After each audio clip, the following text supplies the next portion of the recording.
Bienvenidos a Mish Bajo la Superficie, un espacio en donde lo que callamos toma voz, en donde la salud mental se mira con honestidad a través de Mish, una mujer brillante, compleja y única que nos guía hacia lo que se vive en las profundidades del alma. Aquí no hay juicios, solo verdad, vulnerabilidad y un espacio seguro para sentir. Empecemos. Hola, buenas tardes. Estamos acá en el tercer episodio de Mish Bajo la Superficie. Hoy tenemos una súper invitada. Bueno, felices de tenerte, Cali. ¿Cómo estás? Bien, gracias por la invitación. Te agradezco mucho. Nosotros quedamos de hablar en este episodio de un tema que para nosotros es fundamental porque hizo parte de nuestra historia y es el trastorno límite de personalidad. Quiero que Cali nos cuente un poquito quién es ella, que nos des tu nombre, tu edad, con quién vives y qué ha significado tener el diagnóstico de trastorno límite de personalidad. Okay. Bueno, mi nombre es Cali Vázquez, tengo 34 años, en este momento vivo con mi hijo Gabriel, que tiene 9 años, y fui diagnosticada a los 28 años. Creo que cuando pensaba en qué significado este diagnóstico, pensaba en dos palabras. El primero fue paz, al descubrir como que, ok, ya tienes como una razón de por qué tienes esta conducta, ¿sí? Como un conocimiento, ok, esto tiene un nombre.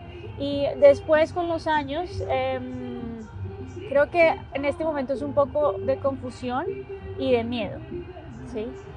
Porque siento que a los 28 pues pasaban algunas cosas y puede que el comportamiento fuera más intenso, es decir, que a través de la terapia cognitiva conductual se ha regulado más algunos temas en el comportamiento, pero ahora me genera más miedo, ¿no?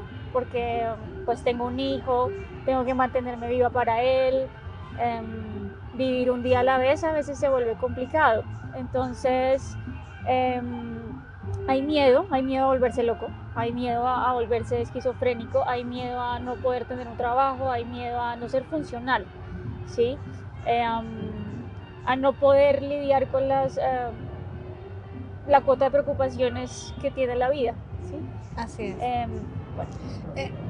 Hablemos un poquito de antes del diagnóstico, o sea, ¿cuáles eran esos comportamientos, esas señales, eso que sentías que como que uno dice, no, otra gente no se pone así con alguna situación y yo sí, como esas señales y esas cositas básicas por las que consultaste, o sea, ¿cómo te sentías para llegar a consultar? Ok, creo que pues la adolescencia fue difícil, ¿no? De niña fui muy tranquila, pero en la adolescencia fui muy rebelde y tuve como comportamientos con argumentos. No sé, me iba de la casa y me iba a otra ciudad o cosas así. Empecé a vivir sola desde los 16 años y creo que fue como el momento en el que se destapó todo, tal vez algunas cosas de la infancia, ¿sí? Entonces como que eso se destapó y la manera de manejarlo fue pues a través de consumo de sustancias, por ejemplo.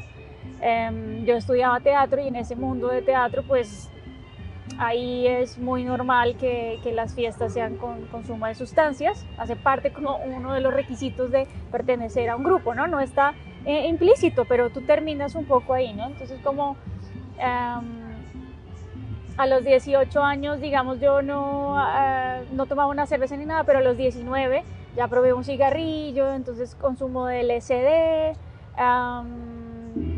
marihuana nunca me gustó, cocaína, entonces bueno, esa fue como una señal. La segunda señal, que la vine a descubrir después, tiene que ver con la identidad. Entonces borderline, como en la película del Cisne Negro, tiene como una imagen distorsionada de su identidad y aparece la bisexualidad. Entonces es como, ok, me gustan los chicos, pero me gustan las chicas. Y a los 28, cuando yo decido como internarme, es porque cojo fobia a todos los hombres y me dan como asco y en los momentos de intimidad me dan ganas de vomitar.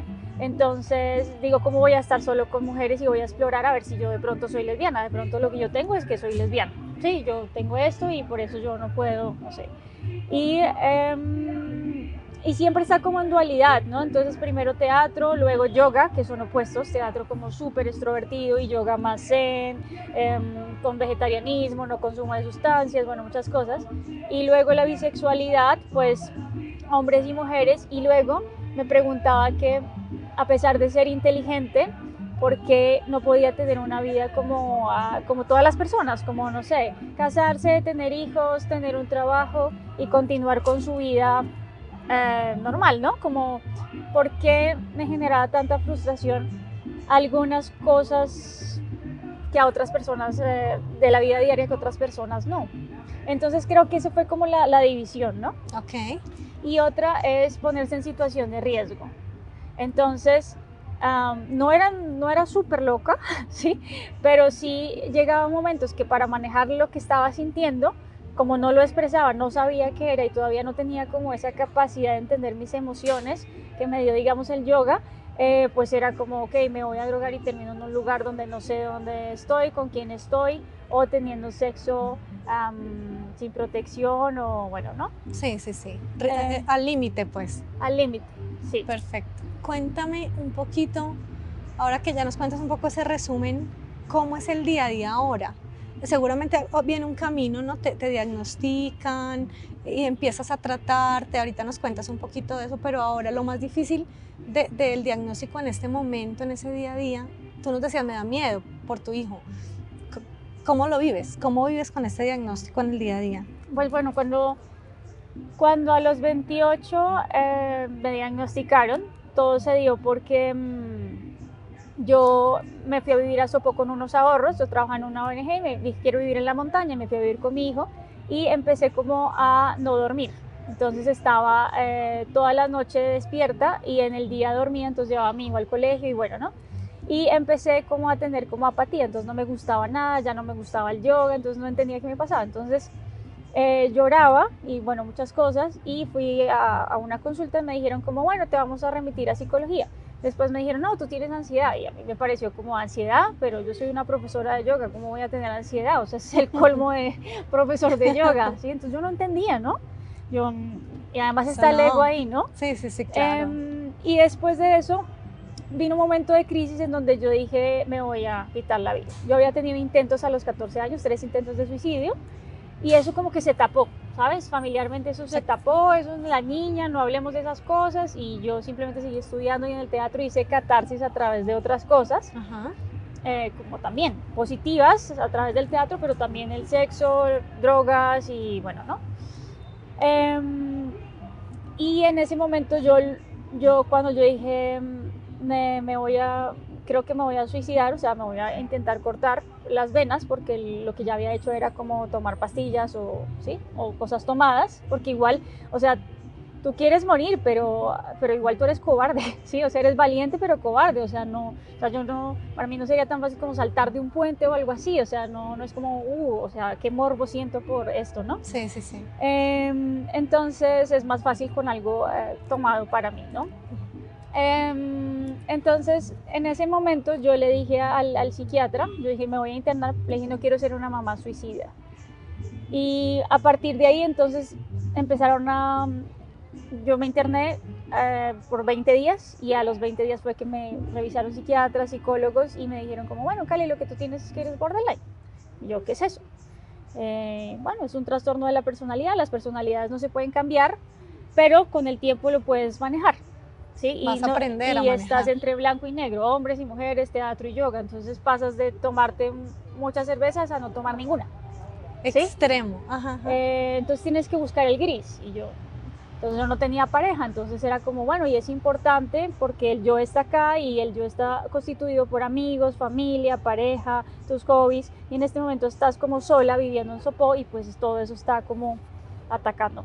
Entonces en ese momento empecé a desarrollar como ciertos hábitos que me ayudaron, pero en los momentos de crisis, digamos en este momento puntual, creo que es un momento difícil. Dice que el pico llega del borderline a los 35. Y yo lo siento, ¿sí? Entonces es difícil, creo que lo más difícil es mantenerme viva, ¿no? Como lo más difícil es, yo todos los días no pienso en suicidarme, pero como sobrellevar esa ola de pensamientos. Y cuando llega ese momento de la frustración, que creo que es una de las emociones más difíciles de manejar para mí, es como, como respirar, ¿no? Ahora pues también hay un tema de paranoia muy denso, al punto de que yo me siento un poco esquizoide, ¿no? Como, ¿será que soy esquizofrénica, no? Entonces me toca como, no, esto no es real, esto es lo que estoy viendo, estoy aquí contigo, estoy acá, esta es una cámara, ¿sí? Y estar como todo el tiempo con la voz interna como ayudándote. Entonces creo que lo más difícil de este momento es mantenerse vivo. Mantenerte viva, wow. ¿Qué papel juega la familia, en este caso tu chiquito? Cuéntame, porque creo que parte también es de ese estado de mantenerse motivado, de conseguir cosas que te anclen. En este caso decías, mi hijo, yo no quiero hacerlo, y fuiste capaz de decir internamente que no quiero quitarme la vida, tengo a mi hijo. La familia, el apoyo del niño, ¿cómo funciona esto? Pues creo que Gabriel pues, se llama como un ángel, ¿no? Bueno, Es hermoso. no quiero que se quede solito, ¿sí? Ay, qué hermosa y qué valiente que estés acá contando. Entonces, pues creo que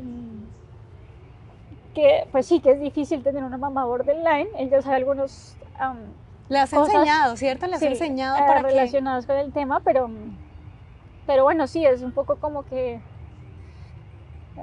sí, no quiero que se quede solito, ¿no? Entonces a veces lo que le decía a mi psicólogo era como, bueno, voy a esperarme 10 años y en 10 años lo hago, ¿no? Como tratar de no... Tú tienes ese pensamiento porque te pasó algo, por una experiencia, una situación muy intensa, y luego es como no alimentar ese pensamiento, ¿no? Porque cuando tú alimentas ese pensamiento, créeme que tienes una idea para hacerlo, ¿no? Y cuando yo llegué a Colombia, que estaba pues en mi proceso de separación, para mí ha sido muy intenso, pues sí, yo tenía un plan, o sea, como poner un columpio de yoga y ya, cuando ya yo no pudiera más, simplemente colgarme de ahí, ¿sí?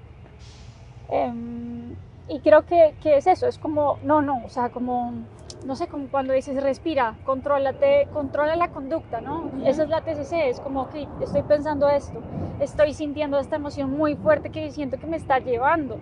Y de repente es como, ¿cómo hago para no ir a la conducta? Prefiero quedarme aquí quieta en la cama durmiendo, como, sí, a ir a esa conducta. Entonces creo que es como si tú tuvieras tu propia camisa de fuerza.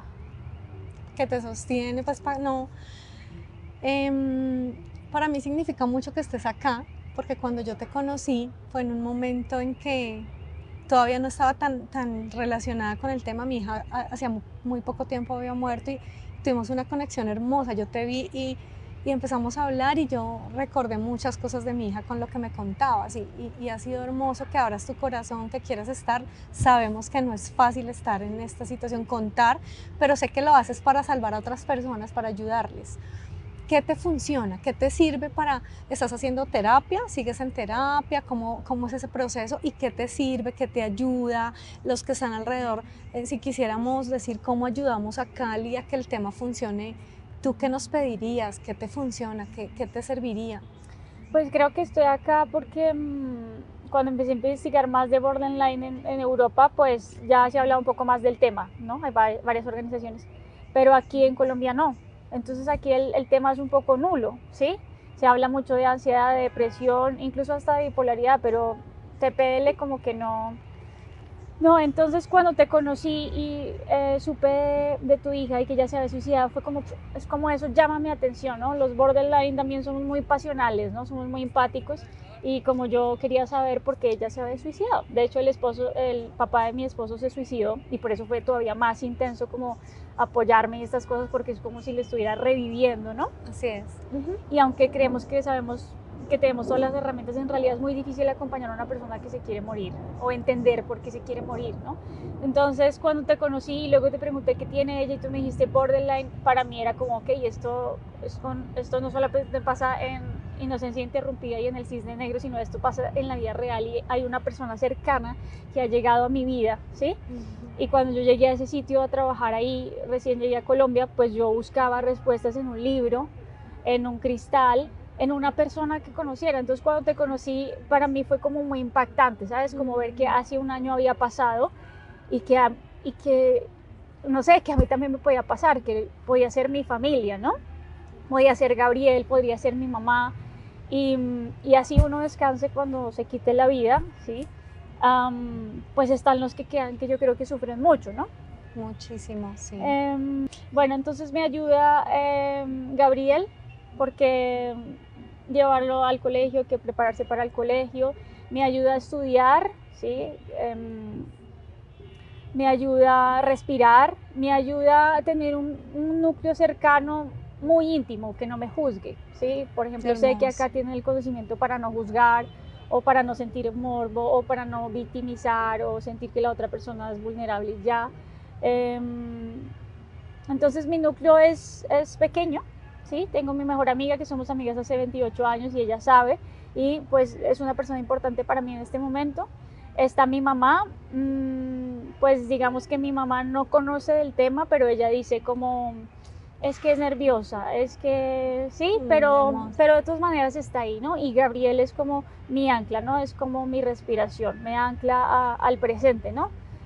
Yo siempre le decía a mi esposo que en esos momentos me mostrara a Gabriel, que era lo único que como que me podía sacar de ese estado, de ¿no? la como, crisis. porque hubieron momentos muy intensos, momentos como que yo quería lastimar mi cara con un cuchillo, momentos donde yo me puse muchos espejos en la casa, pero luego ya no los podía ver, ¿sí? Porque me veía como otra persona, o me veía fracasada, o no entendía lo que me pasaba. Entonces en esos momentos Gabriel ha sido como mami tranquila, y él me abraza y como me da mucho amor, ¿no? Qué hermoso, además tan pequeño. ¿Cuántos años tiene Gabriel? 9. 9, y ya entiende, ya sabe, porque la mamá le ha explicado, entonces él sabe cómo ayudarle. Eso es hermoso, porque pues un niño de 9 años normalmente no entiende una situación de estas. Pues creo que es porque fue muy intenso lo que vivimos en Países Bajos, entonces había que hablar del tema. Es decir, creo que por eso está pasando eso, porque no hablamos del tema. Entonces yo le decía a él como que a veces mi cerebro se desconecta, ¿sí? Y me toca como estar buscando ahí como dónde está otra vez, conectarlo, y pues digamos simbólicamente. Pero Gaby, pues digamos, entiende que siento las emociones fuerte, entiende cuando de pronto viene como una crisis, obviamente siente mucho miedo. Sí, claro. Creo que mi trabajo ahí con él es como no... Cuando una persona tiene un problema de salud mental, generalmente los hijos la cuidan y los hijos se vuelven adultos.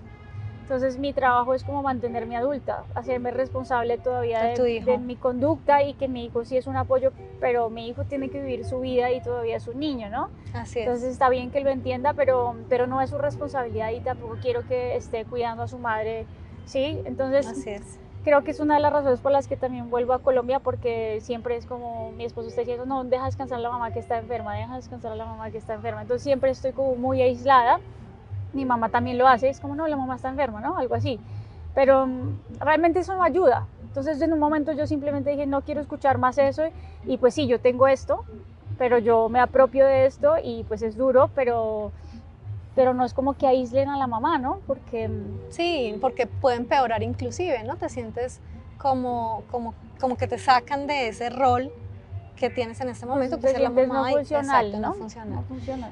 Hay algo que a mí siempre que me ha impresionado mucho en todo esto, y lo que hemos venido investigando, leyendo, y obviamente pues toda la experiencia, y son demasiado brillantes, son muy inteligentes. O sea, coincidencialmente las personas que hemos conocido que tienen este diagnóstico, María Fernanda, pues sin ser un poco engreída, pues era una niña supremamente brillante, y te conozco y yo, wow, o sea, es como, y he estado leyendo mucho de esto, y tienen un nivel diferente, son supremamente inteligentes. ¿Por qué? ¿A qué se asocia esto? No sé, pero pues creo que si existe Dios, y si Dios te dice vas a tener borderline, te tiene que dar unas habilidades, y a veces lo veo como virtudes. Entonces veo como, ok, sentimos mucho las emociones, eso nos permite sentir como literalmente en carne viva lo que está sintiendo el otro, y eso no lo puede sentir la mayoría de las personas, porque estamos muy acostumbrados a sí, no, yo entiendo, pero en realidad, o sea, cuando yo pienso en tu hija, casi como yo me pudiera transportar a la experiencia de ella y vivirla en mi piel, ¿no? Entonces es un nivel de una inteligencia que no está pues tan fácil de tener, o sea, no sé. Entonces somos empáticos, y pues generalmente tenemos tendencia a estudiar varias cosas. Lo difícil de eso es terminarlas, ¿sí? Como cerrar ese ciclo. Exacto. Creo que tiene que ver por nuestros hábitos, entonces, porque nos saboteamos. Entonces la mayoría de las personas, bueno, estudia una cosa y simplemente se perfeccionó en esa cosa y la terminó y la culminó, pero nosotros como tenemos picos, entonces es muy intenso, somos muy apasionados, nos concentramos mucho en una actividad. Yo, por ejemplo, para estudiar puedo estar muchas horas estudiando, ahí súper enfocada, a nivel autista, ¿sí? Si me gusta algo, si no me gusta, de pronto no es tan interesante. Pero el problema de eso es como la constancia, ¿no? Que cuando llegan esos momentos de crisis podemos dejar todo botado. ¿Sí? Entonces podemos ser la esposa perfecta, podemos ser la madre perfecta, pero nos llega ese momento de crisis y eso puede sabotear toda nuestra vida o sabotear nuestro trabajo, y ese realmente es pues como otra de los conflictos. No sé, yo creo que tenemos un pensamiento divergente. Sí, sí, sí. Una manera muy distinta de ver la vida. ¿Qué te da esperanza, Cali? Cuando hablas de momentos duros, hay momentos, pues este por ejemplo es un momento difícil, la edad, todo se une. Cuando piensas en eso, más allá, yo sé que Gabriel y tu familia, pero cuando logras salir de la crisis y vuelves como a un poco de calma, piensas en algo que te genere esperanza, que te permita tener sueños. ¿Cómo se vive eso desde esta realidad? Pues creo que después de pasar por teatro, administración hotelera, yoga, bueno, migrar, llegó el trabajo social.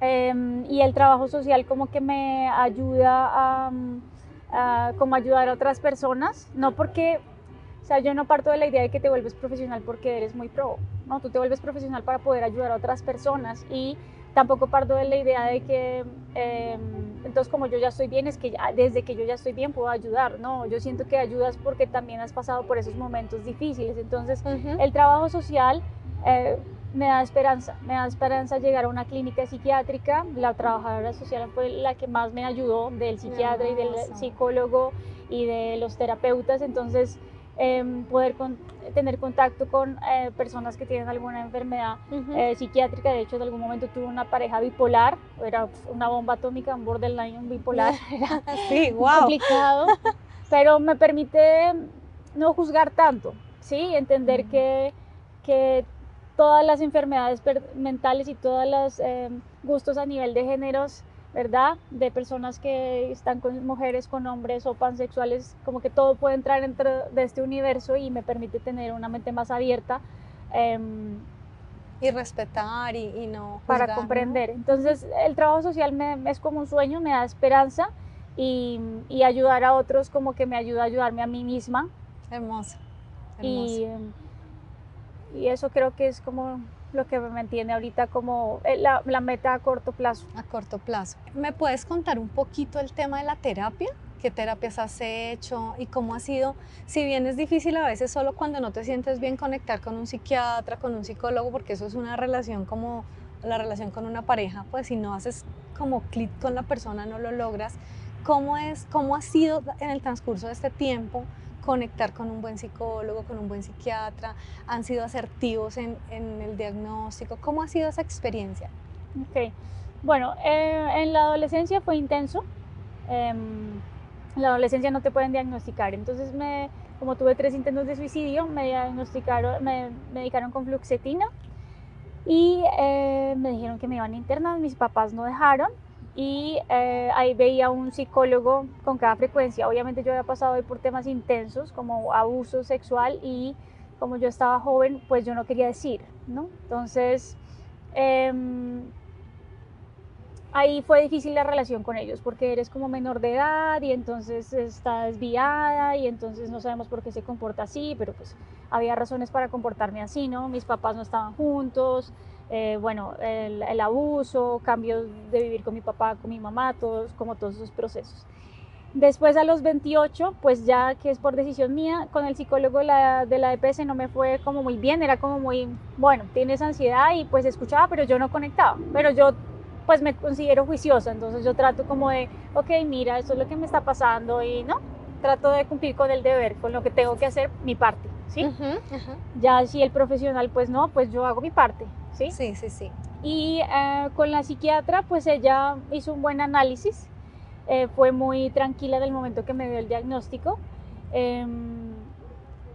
con la trabajadora social en esos 20 días en la clínica Campo Abierto aquí en Bogotá, fue como el trabajo más intenso, como bueno, ¿y qué quieres hacer? Y bueno, ¿dónde te quieres encaminar? Como que me llevó como al paso a paso y a eliminar el estrés, porque yo era una persona que quería hacer todo ya.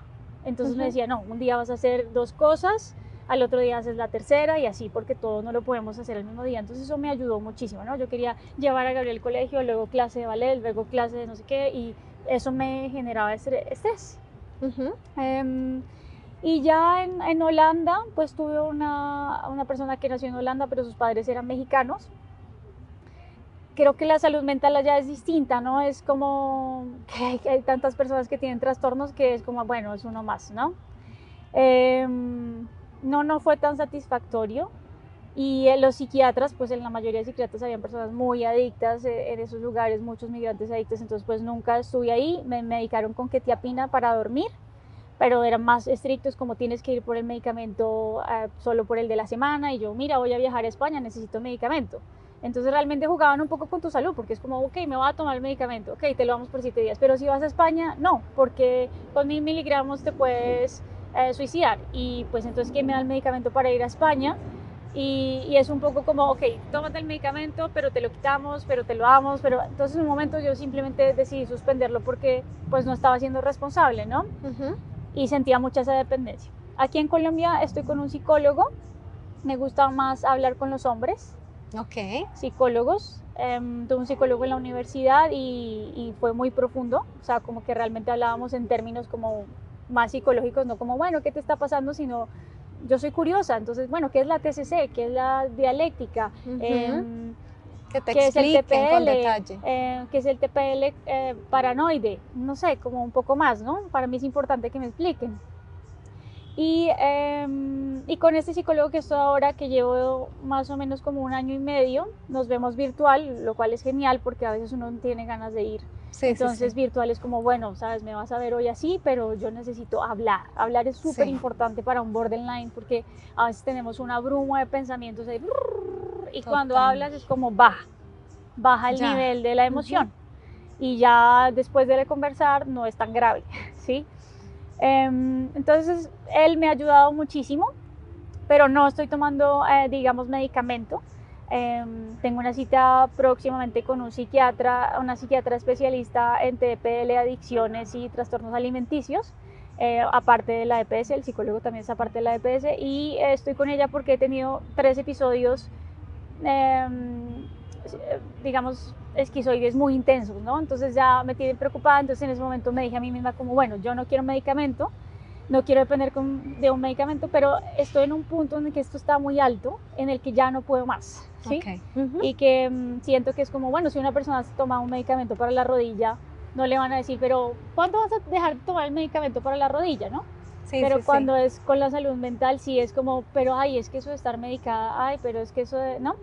Pero pues tienes que romperlo porque en últimas quieres sobrevivir para estar aquí. Entonces, pues digamos, entre las cosas que me pasaron fuertes, es como pensar que mi esposo perteneció a una trata de personas y que yo estoy en Holanda y hago parte de una trata de personas, y de ahí empiezan como toda nuestra ruptura en la relación, muy intenso, en el que yo no le puedo decir eso que me está pasando, pero yo lo estoy sintiendo. Entonces, si él va al trabajo y se demora, entonces yo pienso, ¿qué es esto? Él trabajaba también en trabajo social, pero con refugiados, todas las historias de refugiados, y al yo estar en otro país y sentir que a mí también me puede pasar esto, es como, ok, entonces hoy en día nosotros todavía no estamos divorciados, hay poca comunicación, pero yo logro entender que no, que eso fue algo en mi cabeza, ¿sí? Que tal vez la migración fue muy intensa para mí, el cambio de idioma, la cultura, y eso hizo, ¿no?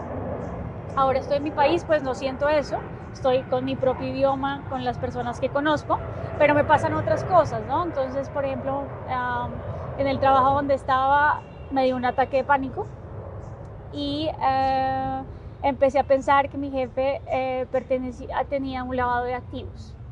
Entonces yo logro como decir, esto es lo que estoy pensando, esto no tiene sentido, pero logro buscar como cosas que argumentan eso, ¿sí? Y hablar de eso y decir como, mira, ¿sabes qué? Es que estoy pensando que tú tienes un lavado de activos, pues hace que te cagues un poco de la risa y que como que yo no esté sola en mi propio video, ¿no? no sé, hace poco como conocí a una chica que tiene a su hijo en el colegio de mi hijo y ella es de Perú. Entonces pienso que mi esposo me está buscando y que ella consiguió una casa cerca de mi casa porque todavía me están buscando. Entonces eso me limita para tener una vida normal, no sé, con un trabajo, con una pareja y con una nueva amiga. Y relacionarte, ¿Sí? Sí, de manera Eso normal. es como lo nuevo ahora, porque antes no era así. Antes pues yo me podía relacionar y podía trabajar y esto, pero cada vez entonces estudio virtual.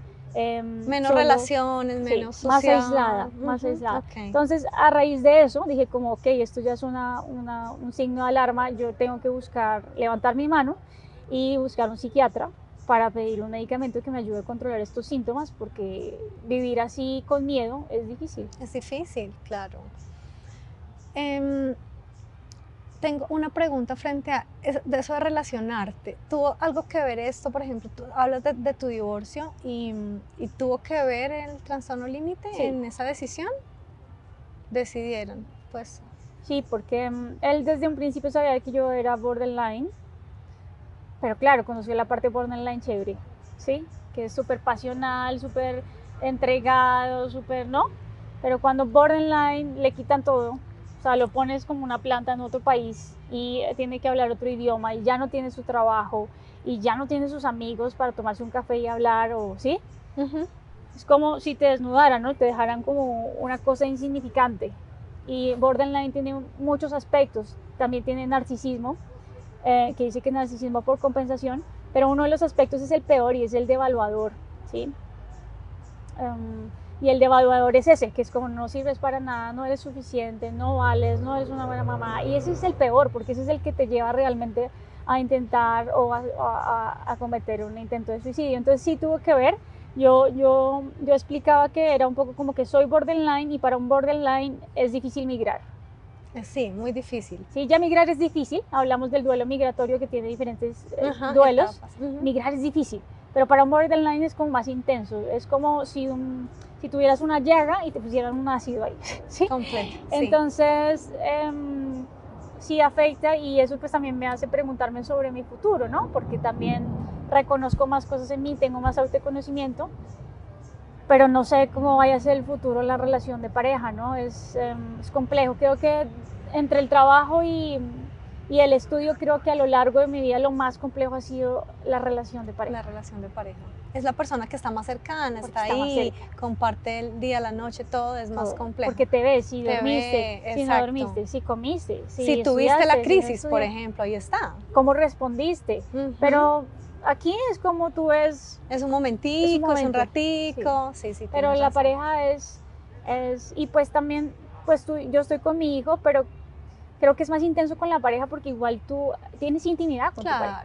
¿Sí? Claro, entonces creo que igual entre tu hijo, pues hay una barrera, ¿no? De todas maneras, pero con tu pareja tú estás literalmente desnudo en cuerpo y alma, emociones, entonces es como muy, muy intenso. Y muy invasivo de alguna manera, entonces. Y creo que las parejas a los borderline como que nos cambian o sí nos, ¿cómo se dice? Generamos una dependencia. O sea, como que tenemos una pareja y nos volvemos un poquito como nuestra pareja.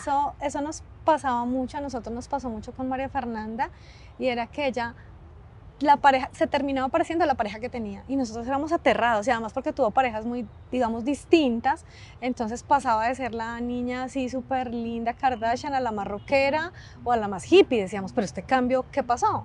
Lo entendimos después y claramente o sea, la pareja se adaptan. Es como ese miedo al abandono, ¿no? Entonces tiene todo que ver con yo me adapto mejor a esto y así no me dejan. Creo que, bueno, para mí era el rechazo. Entonces yo terminé volviéndome súper holandesa porque, porque estoy con un holandés. Entonces es como, en un momento es como yo no soy esta persona. Entonces como que creas un personaje y creo que el teatro, pues yo dejé de hacer teatro mucho tiempo, es por eso, porque realmente pues el teatro te enseña a utilizar el cuerpo como una herramienta a crear personajes y luego te das cuenta que pues en la vida estás creando eso, pero sí, es un poco friki, ¿no? Porque es como yo no soy esto, ¿no? Y eso a veces te va como consumiendo, ¿no? Entonces te mimetizas mucho. Yo siento que cuando no estoy en pareja estoy muy enfocada en mi estudio, pues obvio me siento sola, me siento triste, siento dolor en el cuerpo, porque como que el contacto físico es importante. Recuerdo que cuando hice un curso para familiares de borderline con mi esposo en España, de la Fundación AMAI, ellos hablaban de que el borderline, cuando él expresaba sus cosas, generalmente borderline es victimismo. Hay 4 características, ¿no? Y uno es el enmascarado, otro es el victimiza, otro es el que todo está perfecto, nadie se da cuenta que soy yo, ¿no? Yo estoy perfecta, nadie se da cuenta que a mí me pasa esto, ¿sí? Porque yo no digo nada, ¿sí? Y otros, no, y es que mi familia me pasó esto, y no sé qué. Y en ese curso que hicimos ponían a varias personas a cómo reaccionaban. No, es que si no me compra los tiquetes, entonces cómo surgía la manipulación y todas estas cosas. Como esa reacción a diversas todas las situaciones. relaciones. Y en una de esas decían que borderline siempre decía que tenía frío, ¿sí? Y que necesitaba, que era como una sed de calor y de afecto. Y yo lo siento mucho, o sea, yo siento que ahorita que no tengo pareja es como a mí me duele un montón la espalda, somatizo, me hacen un montón de exámenes y no me encuentran nada y es como me duele un montón la espalda y cuando hay frío me duele más. Entonces creo que es eso, que cuando tienes una pareja, esa pareja te consiente y te da afecto y como que va bajando un poco, ¿no? Entonces a veces tienes que escoger, bueno, estoy sola y no le estoy haciendo daño a nadie con mis reacciones, o estoy acompañada y tengo ese afecto, sé que alguien me quiere, que alguien me valora, ¿sí? Que no me está rechazando, pero pues le puedo hacer daño a esa persona porque hay narcisismo ahí, no grave, pues porque ya hay también un trastorno de la personalidad narcisista y pues de hecho si solo fuéramos narcisistas ni siquiera diríamos soy narcisista, pero uno se alcanza a ver que hay por compensación un poquito de narcisismo, ¿no? Como para disimular que uno realmente está un poquito roto por dentro, ¿no? Sí, es la manera pues como de tener como el caparazón, pues ponerse. Tengo una pregunta frente al día cuando te diagnosticaron o lograste entender qué desencadenó el trastorno. ¿Fue un tema de pronto químico, biológico o algo, un trauma de infancia? ¿No sabes? ¿No lo tienes tan claro? No tengo la respuesta, pero yo lo que creo es que es difícil verse como víctima para mí. O sea, siempre que me dicen como fuiste una víctima de tu abuso, yo es como no, ¿sí? Y de hecho he tenido abusos a edad adulta y todavía no he podido admitir que he sido víctima para mí. Incluso con todo el conocimiento del trabajo social de que sí, para mí es difícil aceptarlo. Entonces no me gusta verlo como la infancia y esto, pero yo creo que sí crecí en un entorno en donde me tocó volverme una adulta muy joven, ¿sí? Y eso hizo que desarrollara una personalidad en la que me permitiera enfrentarme con otras personas de una manera. Otras personas pueden decir es que tiene mucho carácter o es muy fuerte, seria. Sí. Creo que fue eso. Ok. Ya como para ir cerrando, ¿qué le quisieras de pronto decir o aconsejar o contar a alguien que ha sido diagnosticado, digamos, hace poco pues con trastorno límite? ¿Qué le dirías? Pues le diría que no, pues esto suena un poco trillado, pues es que no está solo o sola, que a pesar de que nos sentimos muy solos, también hay personas como tú y que también podemos hacer nuestro propio grupo de apoyo para ayudarnos y que a veces todo eso que está en la cabeza no es verdad y que a veces eso es como el comegeni que a veces se quiere como comer nuestro cerebro. Y le diría que no tenga miedo de hablar, que debería igual hablar, así le digan que está loco o que, ay, es que lo que le pasó a Pepita o sí, pero creo que hablar es muy importante porque si no eso lo va consumiendo a uno por dentro y lo puede llevar a un suicidio. Y pues la muerte, dice mi mamá, que es lo único que no tiene solución. Así es. Y lo decíamos en el podcast pasado, hablamos de suicidio y hablábamos es como esa línea delgada entre la vida y la muerte, ¿no? Y lo que tú dices, hablar, no solo en trastorno límite, cualquier situación en la que estén, hablar, cuando logras hablar, como que tú dices, baja un poco esa emoción y a veces eso hace la diferencia. Entonces, pues nada más que agradecerte, Cali, que estés acá para mí significa demasiado porque creo que como tú lo contaste, las dos conectamos ese fin de semana que nos conocimos, luego hablamos como un lunes y fue como, ¡ah! quedé impactada y tú dijiste yo también y fue hermoso y no sé, me hace muchísimo sentido que estés con nosotros acá, me hace muchísimo sentido que a pesar de lo que vives, porque sé que no es fácil, quieras ayudar a otros. Es exactamente lo que nos pasa a nosotras con Paula y es a pesar de lo que vivimos, porque haber perdido a María Fernanda nos cambió la vida por completo, pero creo que esto nos da como un sentido de tenemos que ayudar a alguien. Tenemos que poder ayudar, que alguien nos escuche, que alguien entienda que hay soluciones, que hay maneras y que estés acá es muy valiente porque sé que no es fácil hablar y te agradecemos porque sé que allá hay alguien que esto que estás diciendo hoy le va a servir muchísimo. Entonces te quiero dar un abrazo. Gracias y a ti. agradecerte muchísimo que estés aquí. Muchas gracias, muchísimas gracias a ustedes. Esto me pone pues el corazón así como de gallina porque y la piel de gallina y el corazón así como acelerado porque es muy difícil para mí hablar de esto, me mueve el corazón de nuevo, pero poder tenerte acá y verte que aún estás aquí dando la batalla tan valiente para mí significa mucho. Entonces para adelante quien esté allí que no se esté sintiendo bien, busquen ayuda, busquen opciones, busquen a su red de apoyo, busquen esa ancla, siempre hay al otro lado de ese desespero siempre hay una manera de vivir, busquen la manera.